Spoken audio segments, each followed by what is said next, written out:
and background. Well, my name is Stephen B. Williams, and it all started when I was just a child. My father would take me swimming, but sometimes it was hard getting out of the bag. But let's move forward. I was a young disc jockey in Honolulu, Hawaii. I'd been there for probably about 7 years, about the time I met Steve Lukather, David Paich. I believe, if I recall correctly, Jeff Beccaro was there. It wasn't the whole band, about half the band showed up.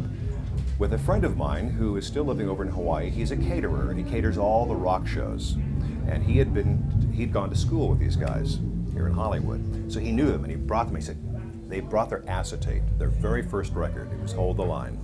It had been played once just to make sure it tracked right, and they brought it over to Hawaii, and they brought it up to the studio, and I was the first person to get to play it.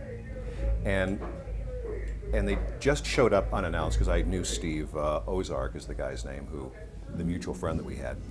And he said, you got to play these guys' record. I thought, who are they?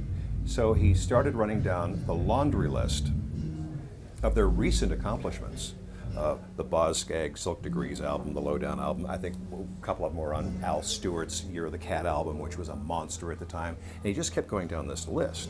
And my eyes kept getting bigger and bigger and bigger. And I thought, oh my God, these guys are huge. And back in those days, if you were on just a handful of good albums, you could own the world. And so I just took whatever I was playing at the moment off and threw this on, and I went on the air and said, ladies and gentlemen, we've got the next monster hit. And I put it on I hadn't even heard it. I just was hoping to God that it was going to be good. And it was Hold the Line, and of course the rest is history.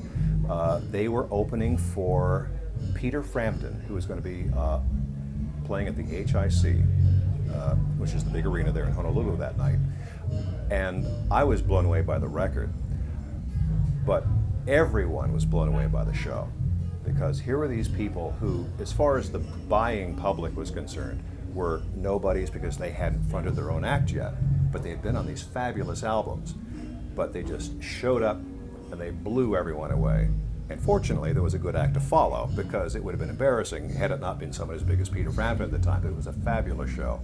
And as a radio disc jockey who got to then play their records for several years after that, it was the most wonderful evolution, because everything they did just kept getting better and better and better. And that isn't always the case. And of course, the reason why is because they are so wonderful, and they are the supreme musicians they are, and the legends. I got one more that you may interview, sir. Now, I don't know if you can use any of that, but yeah, shoot.